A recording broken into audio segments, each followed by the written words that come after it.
everybody. I'm Gregg Jarret. Welcome back to Breaking News. And the title, Breaking News, is going to be a little bit of a mislead for you. We've changed things around at the last minute. Let me introduce somebody who I think is going to be a really interesting guest for the hour, Michele Livingston. Hello. Who has written 5 books and is a visionary counselor. And I have no earthly idea what that means. What is a visionary counselor?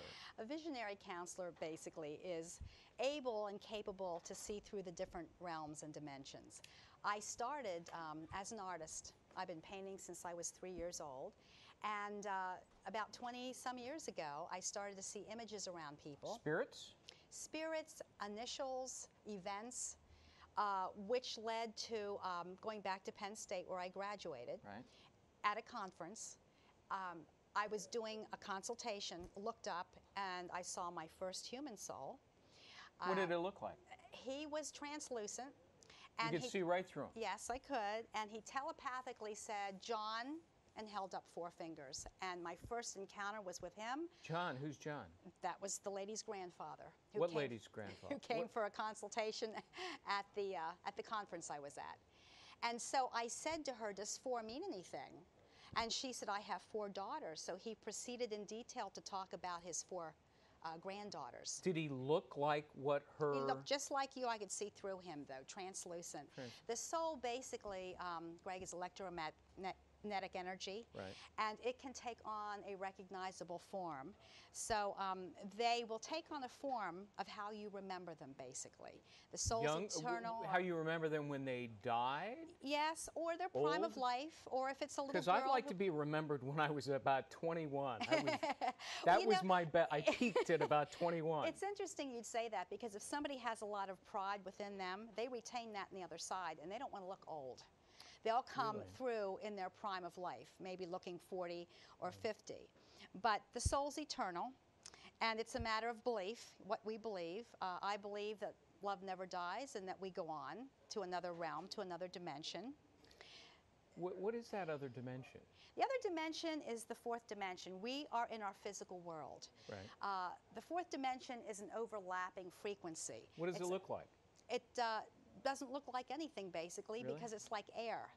It's invisible, but it's a higher frequency. So to what does that mean, frequency? Well, think of a radio, and you don't have any sound until you turn it on and turn the channels, and therefore it's very similar. What I'm able to do is get into that frequency of where they are living right now, or where they're residing. Now they have to store a lot of energy to lower down their frequency so I can connect with them. And again, they work telepathically. It's mind-to-mind communication. They don't have a physical body to work with, so it's direct communication. And if you can imagine watching a movie on fast speed, that's how it looks to me. I'm seeing images, pictures, symbols. You see anything right now? I just see a good-looking guy sitting here. Bless you. I'm kind of off duty. You better get your eyes fixed. There's a special on LASIK surgery around the corner. No. I get into a certain state where I clear the channels. There are 7 areas that are portals to opening up. Yeah, they're called chakra points. And you can open them up and tap into them. And so when I'm in my normal state like I am now, I'm turned off. I'm not seeing anything. If I would get into a zone of, I believe in prayer, I believe in meditation, when I get into that calm zone, then I open up these chakras, and I'm actually, in a way, in an altered state, and that's when it begins. It's quite a journey for me. Really? In my frame of reference, Greg, there's about 250 things that they do to know how to get through to me. A salute means a military connection.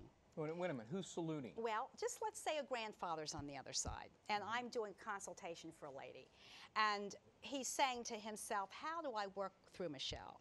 And his guide might say, well, your granddaughter's born in July, and you were in World War II, so you're going to salute, because in her frame of reference, that's always military connection and or July. So therefore, as a bonus, somebody's either born in July and also military. So now this is breast cancer. If I see a lady from the other side coming through, it's the pink ribbon. Really? So basically they're doing sign language, they're doing codes, they're doing gestures. A birthstone might lead me to say a certain month, which is the person's birthday. So you have to think outside the box. And so it's quite interesting. You mostly deal with the spiritual and the metaphysical, right? Yes. You talk to spirits, you talk to souls, right? And so any person can come to you who has lost a loved one, whether it be a child or a parent or a sibling, and you can try to get in touch with that individual on the other side who's now deceased, right? It is a little unpredictable. What do you mean? Who comes through? Some people don't come through. Right, because of free choice and free will. What does that mean? The human soul was granted free choice and free will. So some souls just don't want to come through. And also you take into account, what are they doing over there? The human soul is ever progressing, learning, and growing, seriously. What about atheists? Do atheists have souls? Oh, everybody has a soul. Everybody has a soul. Everybody but has a soul. But an atheist might be a soul that doesn't want to communicate. An atheist is a soul that is just not aware. I always say awareness is the key. Really? Everybody has their own approach to life. It is a journey. And this is a crash course. If we can get through this earth plane with war and everything that's going on right now, then we are soul progressing. It all has to do with compassion. That's the bottom line. Mike Emanuel is running about 5 minutes late. They just slipped me a little note here. Really bad handwriting, whoever that was. But I do want to, can you put up our website, because I'd love for people to email us with your questions. And what kind of questions should they pose? If someone has a loved one passed, if they want to know if they're going to have a child, for example, if they want to know their life's purpose, their soul purpose. Many people out there go to work and they're totally clueless as to why they're here on the earth plane. You can determine that just from their name? Oh, absolutely. Are you a psychic also? I'm a psychic medium. Yeah, I am a psychic. Okay, what's the difference between a visionary counselor and a psychic? Well, a psychic is not necessarily a medium. A medium can connect a person with the other side, which I am. So you're both a medium and a psychic? Yes, I am both of the above. So you could sort of just look at me and tell my future? In a way. How am I doing? But am I going to do okay? Oh, you're doing great. Not There's going a to get run promotion over by a coming up. truck? There's a promotion coming up. There's a promotion coming up. I shouldn't have said that. Okay. Somebody now send we're an on the email spot. to Roger Ailes. No. The future is not etched in stone. That's the other thing. Because of our free choice and free will. Really? Yes. So I could screw it up? You could screw it up and not get it. All right. Or the person that's about to give you the promotion may change his mind. So you see how it works both ways? Well, you're not helping me here then. I mean, then how is that a prediction if I can screw it up and the other person can change their mind? It's the potential or possibility. It's like rising above and getting an aerial view of what may be. If you're on a turnpike on the highway, you see a car going one direction, you think it's going to get to the destination point, it turns off. That's the driver's free choice and free will. And there are many ways Spirit communicates. People will ask, well, gee, how do they? Dreams are huge. If you dream of someone who's passed, they are with you. Electrical occurrences, seriously, lights can flicker. Since the soul, Gregg's electromagnetic energy, it can literally go through electrical wires. So I always say, watch anything electrical. Now, my mother died a few weeks ago, and I keep having dreams about her. Is that her trying to communicate? Oh, absolutely. When someone dreams of a departed loved one, they're not with you in the third dimension. You are astrally out of your body at night and with them in the fourth dimension. Really? But you can feel them. That's called clairsentience. You can see them. That's called clairaudience, and that's hearing. Clairvoyance is seeing. Clairaudience is hearing. Clairsentience is feeling. And many people derive information in different ways. Some people are empathic. They feel information.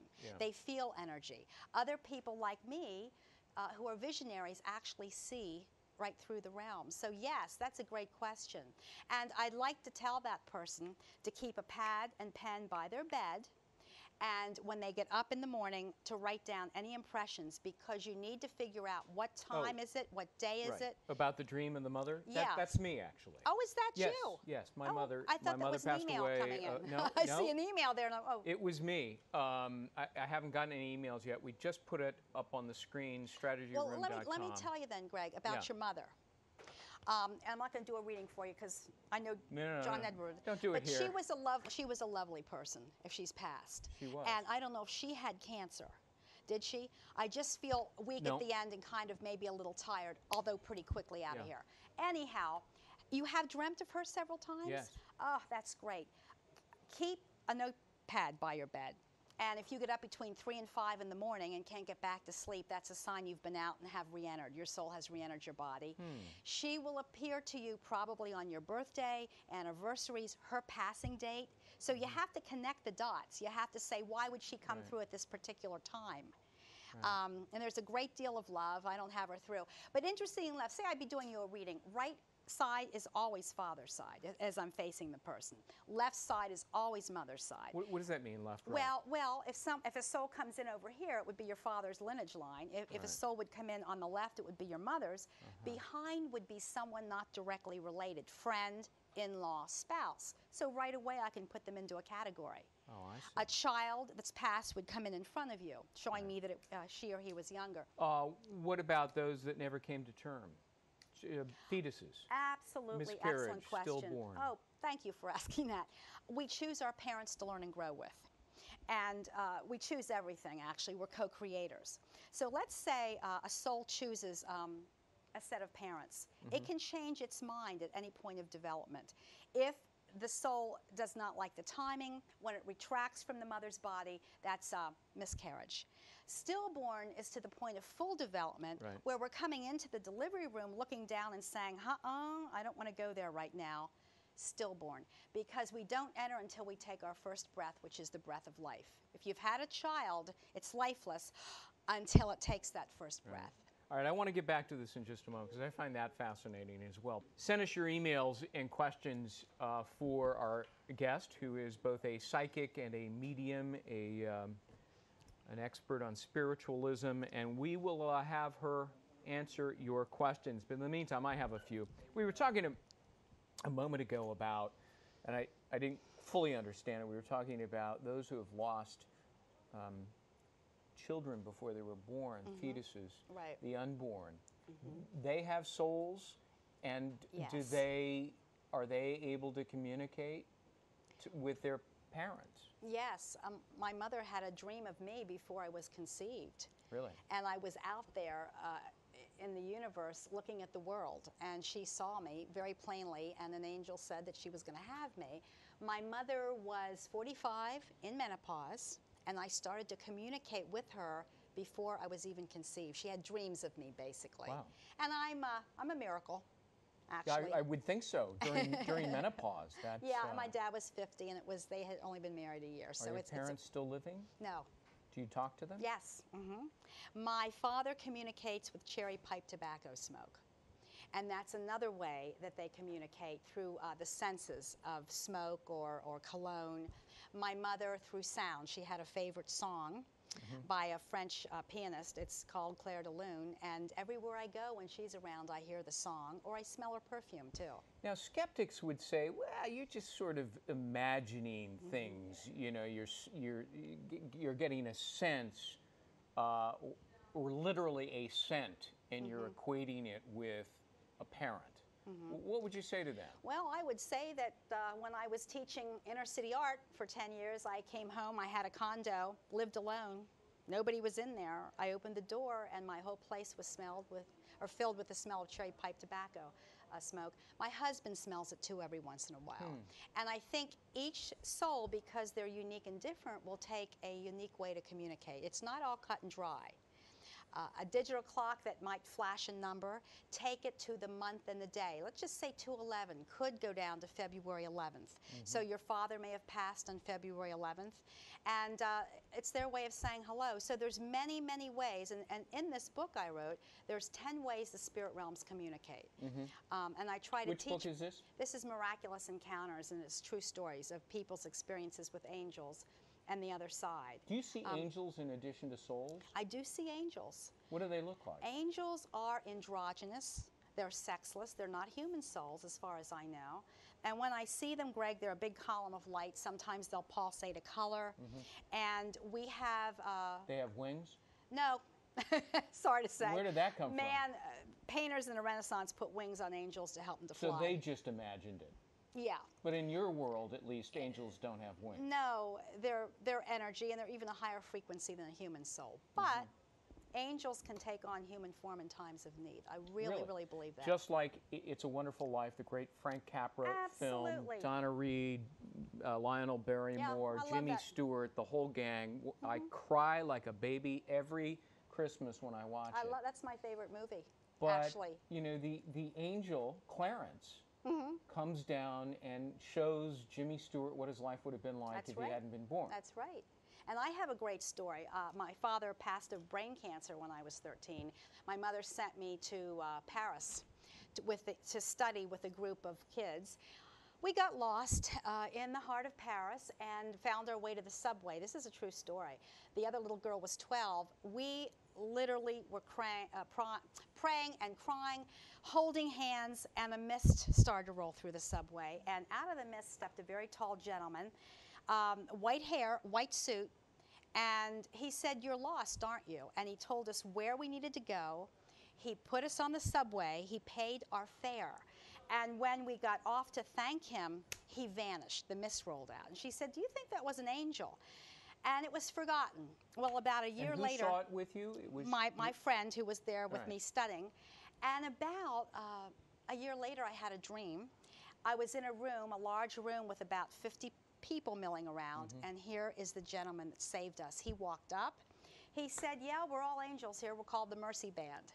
And he said, "When your prayers came up, they sent me down."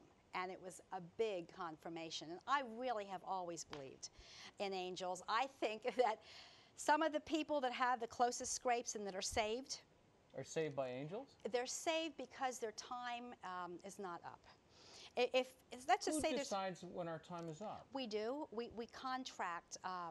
We make a soul agreement for a certain amount of time to learn certain soul lessons. When do we make that agreement? Before we enter the earth plane. So I've already made it an agreement. It's a binding contract, essentially. Well, you can change your mind if you have contracted for, let's say, age 80, and you are getting really, really tired and you want to check out at 75. Now, this is not conscious mind, this is soul mind. There's two different minds. You can do that. Or if somebody contracted for 80 and they're afraid to let go, maybe they have a fear of the unknown, they might cling for a couple years. So I can get an extension on my life. You might be able to. But it's so interesting because, as I said, the air is invisible, but it exists, and so's the aura, which is the electromagnetic field. The aura is the Is that around us? Yes, and Kirlian photography has photographed the human aura. Can you see it? I can see light. Do I have an aura? Oh, you do. It's very bright. It's about 5 feet in diameter. Really? And you're seeing that right now? Right. What does it mean that I have a big aura? It means that you are a humanitarian type. It means that you are compassionate. It means that you are here on a mission to enlighten people about not only news, but about their life course. Yeah. That you but really see, do. that's a very nice thing to say to me, so I'm not going to disagree, right? Yeah. And I mean, I'm not in my zone say, either. right? I'm not in my zone. You're not I'm just saying things off the top of my head. All right. But, you know, I'm a newscaster, journalist. Absolutely. I got to be skeptical. So before we get to some of the questions here, and be sure to write in with your questions, strategyroom.com, if you have a question for our guest, who is a psychic and a medium, Michele Livingston. Has written 5 books. Why am I here? You'd have to get inside yourself. How do I do that? You just stop and go within and think about what you love to do. Think about what your skills and talents are. That's your soul purpose in a nutshell. We should love our work 90% of the time on this earth plane, and we're not doing what our soul sent us here to do. You know, I've been wondering that question ever since I was a kid, and I posed the question to my mother, and it seemed to be a troubling question to her, to which she had no answer. Now, I would estimate that everybody at some point in their life, and some people perhaps constantly, pose that question to themselves. Why am I here? Because if everybody else is like me, they see the world just through these eyes and the feeling and the smelling and the so forth. Right. And you sort of wonder, well, wait a minute, what's going on? Go back and think your youngest memory of what you loved to do, seriously, as a child. And then certain, of course, skills and talents emerge. So you blend the two together, and that's why you're here. Many of us go to school, college to please our parents, or because we think it's the thing to do, and then later on we're very disenchanted. The course that you're on, you'll love it if it's what you're to be doing. Okay. And you're a communicator. You're going to be writing a book, Greg, so you might as well just... I am, huh? Yeah, you will. Do you know what it's going to be about? You do. You will. You'll find out once you get started. I want to go to a couple of questions here. Rosalinda Eanes, E-A-N-E-S, I don't know if I'm pronouncing that correctly, who lives in Cary, North Carolina, which is a lovely place. I know Cary, North Carolina. Age 39. Do you see me going further at my current company, and will I have some sort of love life soon? Yes. And I want to say to you, you're very... Yes to both? No, I want to say, first of all, to the first one with the company, yes, there's expansion. There's some type of emerging. And I also have to say, you're very gifted and talented. Don't sell yourself short. You're very, very creative. In regards to a partner, thought plus energy equals form. So make a list of qualities that you would want in another human being.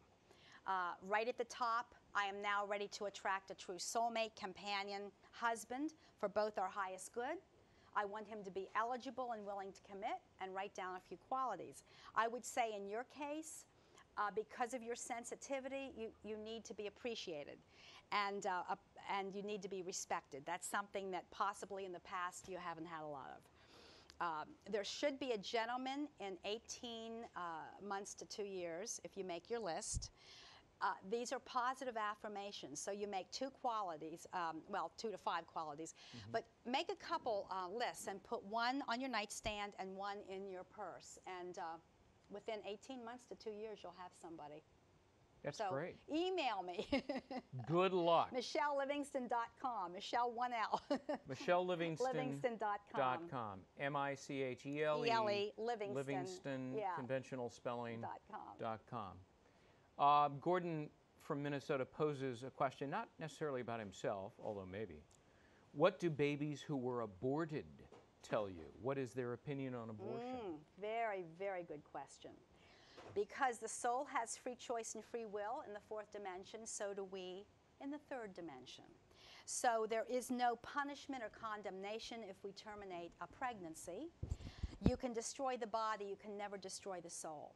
So if a soul chooses parents to learn and grow with, the mother decides to terminate the physical body, the soul may come back again with the same parents, or the soul may choose to be a grandchild and come down another generational line. The other realms are love-based, not fear-based. Many people carry a lot of guilt and fear with them. And so when you have comfort from the other side and you know that you're not alone, that helps to alleviate some of the fear that you have. Yeah. Cheryl writes, and this is sort of a generic question, but it relates to her experience. I occasionally have dreams about my deceased father. He's been gone for 22 years. I'm usually very upset, crying when I wake up. What does that mean? Well, it means she misses him. It also means they may have had some push-pulls. Maybe she didn't get to be with him when he took his last breath. But he's in the light of God. And one thing I want to say to everybody is, we go through a life review when we get to the other side. So if we've hurt somebody in family or ignored them or abused them, we fleetingly feel their emotional distress, and that puts the shoe on the other foot. So we learn compassion. If we've brought love to somebody, we feel their happiness. So in other words, through the life review, we're able to objectively look over our life and say, what have I done? Have I accomplished what my soul sent me here to do? And there's no animosity in the light and love. Therefore, let's just say you didn't get along with your father when you were on the earth plane. Maybe he was very abusive. But after his life review, he can even become a spirit guide of yours, not so much making up for it, but he sees the ways, he sees what he did with his life. Right. So that's a really good question, too. Insofar as some things are triggered by the subconscious. Maybe there are certain things that this person needs to work out insofar as their childhood. Other times, many times, a loved one will say, please forgive me. When I see the white truce flag, Greg, that means the please. What? Well, that's my symbol with the white truce flag, to say, please forgive me. All is well. I'm sorry for what I did. Bill in New York City writes, it is strange. I had a heart attack after hypoxia about 10 years ago, was clinically dead but came back to life. I think my brother sent me back somehow. Yes. That's a near-death experience and an NDE. When we have a near-death experience, the soul rises above the body, of course, and he tell you, goes through the portal and connects with the fourth dimension. If his brother was there, it wasn't his time. And it's interesting because nobody wants to come back after they've gone to the light and love and the peace, but it was not his time. And his brother was there welcoming him, but telling him, go back, it's not your time. It's interesting how we rise above our body and look down and see it and continue into the light. Now, it's interesting, our belief systems carry us through to the other side. If you're a Jewish faith, you'll see a synagogue. If you're a Christian, you'll see Jesus over there. If you are a Catholic, you'll see Mary and the saints. What we believe carries through to the other side, which is quite interesting. Well, let me ask you about that. There was a 1991 movie, Albert Brooks. I love it. Meryl Streep was in it, Defending Your Life.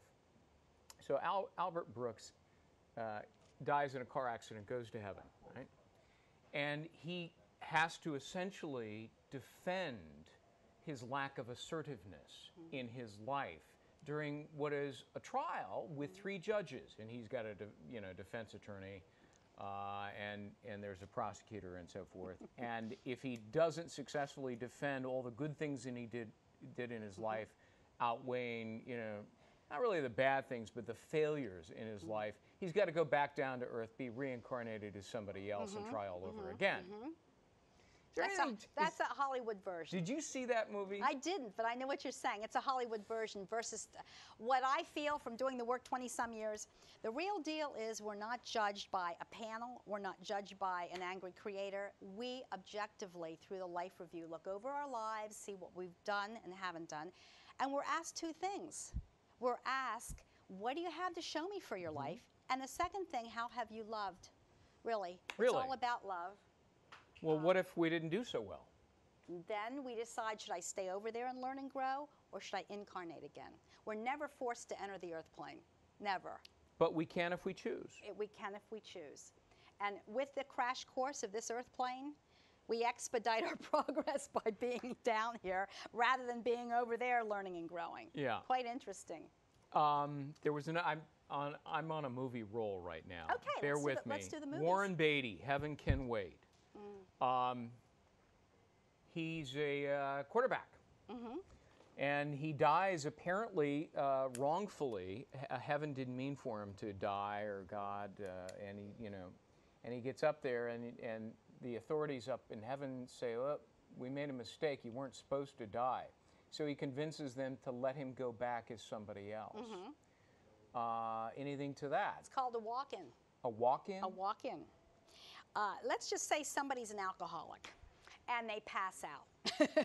Their soul, not always, but at times, actually I knew somebody like this that was a totally changed personality. He wrote a few books, actually. Anyhow, he was a dyed-in-the-wool alcoholic. And he passed out one night and literally woke up as a new person, as another person. That soul left and a new soul came in. Totally different personality. In a different body. It's called a walk-in. Now, it doesn't happen a lot, but that can happen, actually. Really? Yes, we can. And another thing I want to say, too, which is quite interesting, is if someone's addicted to alcohol, to drugs, and they psychologically, physically like the feeling of the drugs or alcohol, when they pass on, many times they'll hover around bars, not all the time, but sometimes, waiting for someone to pass out so they can get the feeling of the alcohol. Or they get to absorb into that body and get the feeling? Or let's just say crack cocaine. If a mother's pregnant and is a crack addict, a soul can literally hover around the fetus to get the feeling of it.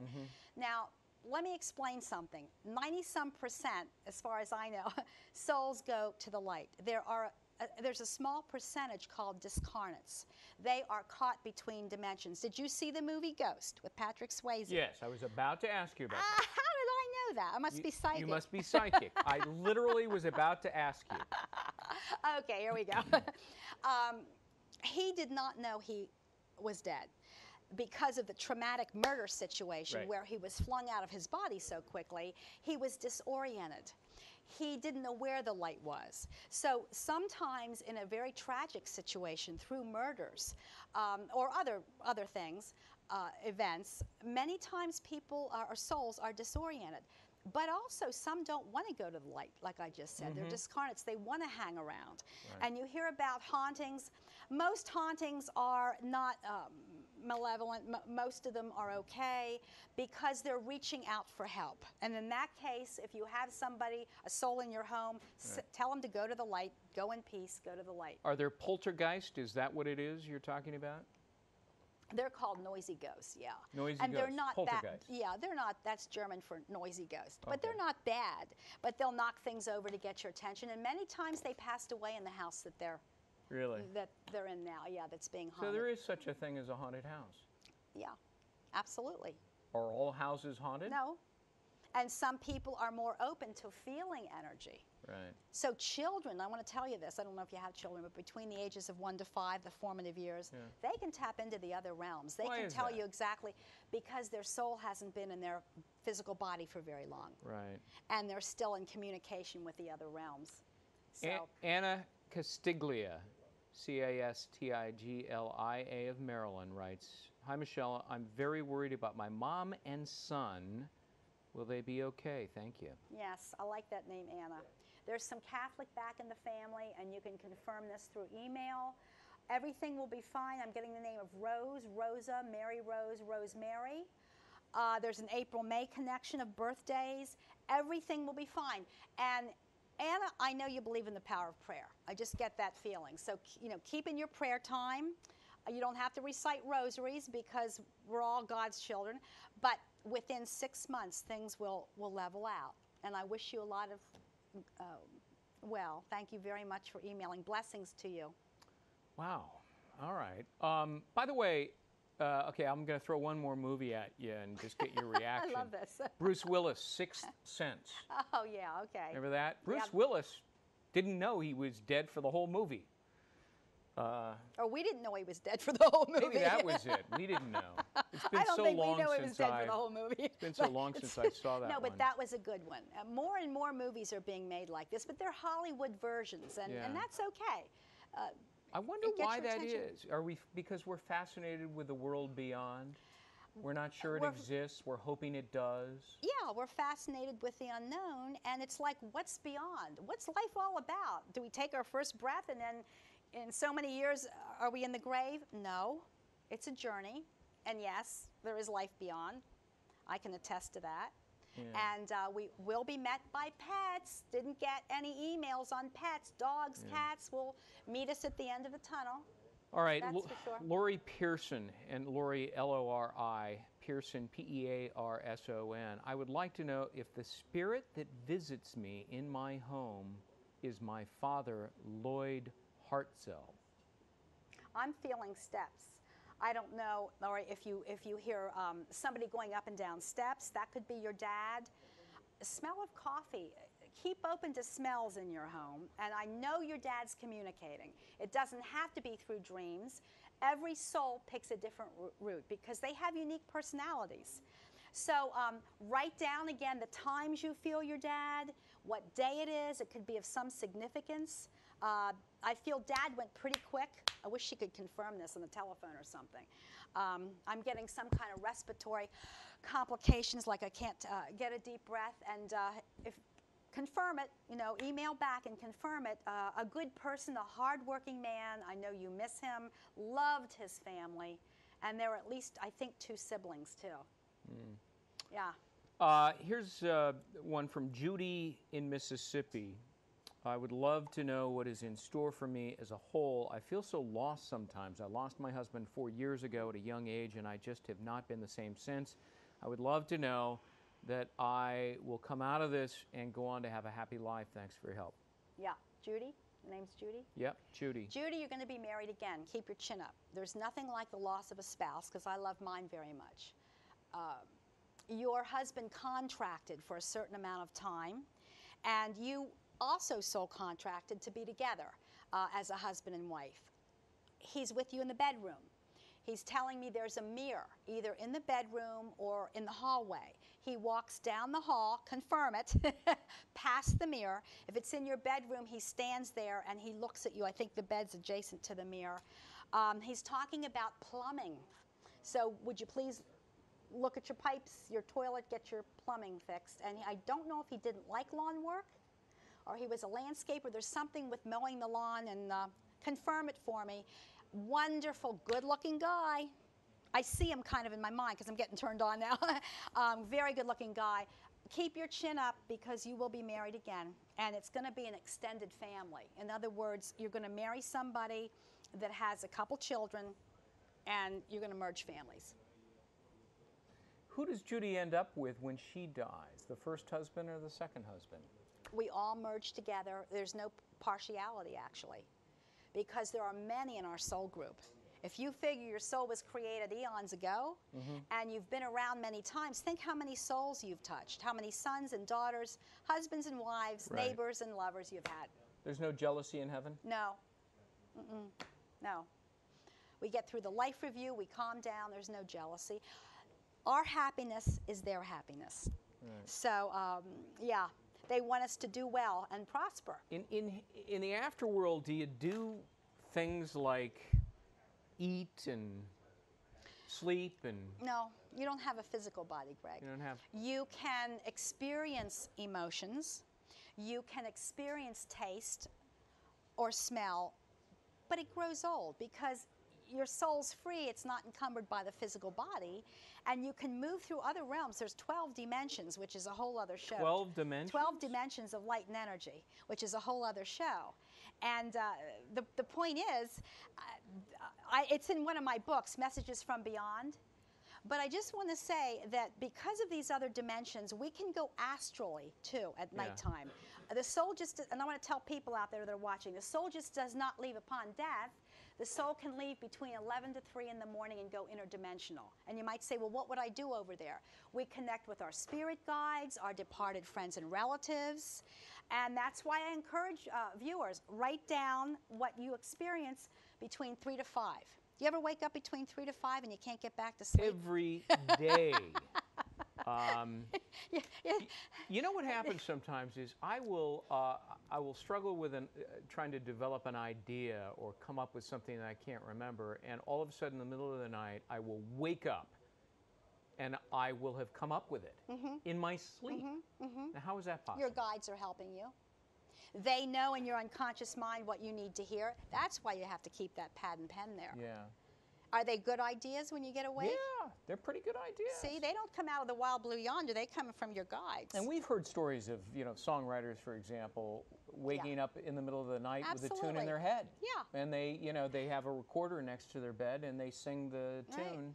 Well, look at Mozart, who started to compose I'd like at the to look at him, but... Maybe I can. Yes. But he composed at the age of 3. Where did that come from? Right. Those were gifts and talents and skills that soul learned before the incarnation. Really? So child prodigies, it might be genetic, but a lot of it's learned before they take their first breath. Really? Well, why do they get that and I don't? They chose it. They're ready for it. Well, I would have chosen it. Maybe not. How do you know? You're in a physical body with a conscious mind. How do you know you would have chosen that? I'm pretty limited, right? Oh, Oh, I'm telling you, you're going to write a book. All right. So put that down. Well, let me know if you figure out the topic. You will. All right. This is an interesting name. Justice Lotade Mange. I'll spell it for you. Justice is Justus, and then it's hyphenated Lotade, Lotade dash Mange is Manje. Lives in Bryan, Texas. My dad, he writes, was killed in Africa 23 years ago. Never found the body. But every time I see him in my dreams, he is never sad. Also, my brother died 8 years ago, but before his death, he refused to talk. Yet every time I see him in the dreams, he's always playful. What does it mean? It means that they have shed the encumbrances of the physical body, and they're happy in the love and light. There's no pain. Once we take our last breath, it's just a beautiful realm over there. So it's good for the viewers to know that life goes on. When you pass away, there's no fear. You will be met by your pets, your loved ones, your guides.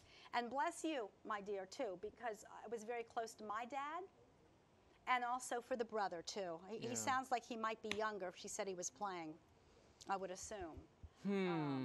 Now, interestingly enough, though, if a child dies at the age of 5, they grow in the next dimension. They don't grow physically.